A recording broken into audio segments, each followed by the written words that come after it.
We've talked about the float and we've talked about the follow the leader. I think we should talk about pivot transitions, and this will probably be at least a two-parter, but in this video at least I want to cover the basics. So we have a formation, right click to add some cast. Later on in the series I'll cover some other ways to add cast, but just for now we'll do it that way. You see that you have ID numbers here. You can press the letter I to turn the ID numbers on or off. This tool is the rotation tool, and notice that when you have this tool in effect, you see these rotation pivots that come up, and when you grab your form with this, you can rotate it around this pivot. So if you change the pivot point, it changes where you rotate. You can put this right in the middle, rotate it around.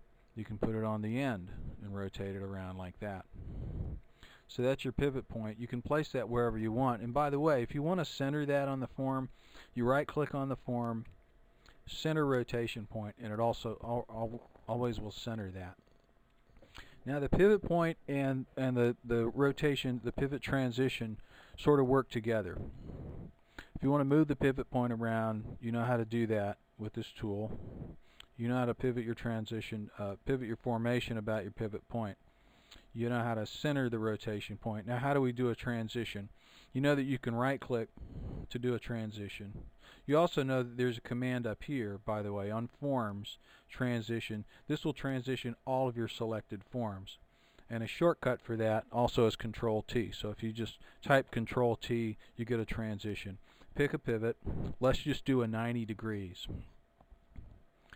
And we'll just say clockwise. And this use first, use second. I'll explain what that's for. For now, let's just use the first pivot point.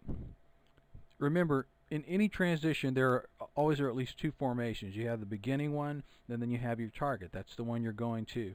There are two different forms, and each one has its own pivot point. So for this, we're going to use the pivot point from the first, and that's why we're choosing that. So we just picked this, and sure enough, we did transition and pivot. And you see on your scale down here, as always, you can drag your mouse along this scale and you see that pivot happening. It's just going to pivot around that point. So you see how easy that was. By the way, we're not showing any paths. You know that you have on options on view, you can show paths and turn that on. And we see that the red ones mean these guys are going a little bit too far. They're going beyond our minimum step, our maximum step that we set. So we'll just hit Control I. That's going to allow us to insert some steps. And now we see a nice pathway there. Now here's the reason for the first and second transitions. Notice that we had a pivot point, and our pivot point on our beginning was this pivot point here. The reason we could use two, the second form also has a pivot point. We can move this pivot point. Notice it doesn't affect our transition. That's because our transition is only using the first pivot point. We can actually do another transition right behind this one. Control T, pivot. We'll also pivot 90 degrees clockwise. This time we have a different pivot point. And we'll just hit Control I. These are going off the field, but that's okay. It doesn't really matter right now. We hit Control I to insert more steps. Now we see a different transition. And we'll move our field down because they're going just a little bit off the field here. So we rotated about the center. We start another one. We rotate by the end. Now let's just do a float. Transition float. And we'll just move them down here a little bit. And we can actually do another transition. This time we'll have the pivot point down here. And by the way, it doesn't have to be touching the formation. We can actually move this over here so the pivot point is actually off the formation. We can still do a transition. I'm hitting Control T here. Pivot 90 degrees. And notice they're going to pivot around, but the pivot point is not really on the formation. And I'll make that a little more clear later on. So we have all these pivots that we're doing. Let's say we try something different. Let's say we try to transition this. Let's do a float. Let's do a float to here. But let's take this and float them up here. Now this is our whole show so far. Now we're floating up to here, but let's do something. Let's split this. Let's do forms split. We'll split them into two. We'll split them into two ellipses, let's just say. So now we have two ellipses. So in that transition, here again you can use the shift tool. This will help you clear up your paths and choose the best path.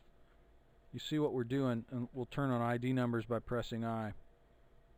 This allows you to actually shift the people. You're shifting them around. You're shifting their order on there. You can also move these forms, by the way. Let's just zoom in on this whole thing here.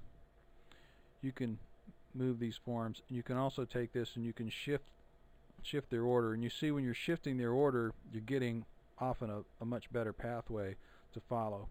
So now we have this transition.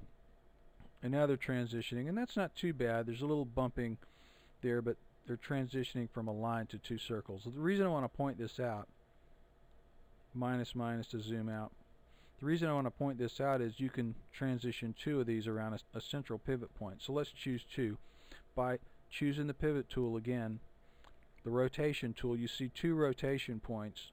You can move those, and you can move them to the same spot. So now we're moving them to the same spot. Now we have two formations selected.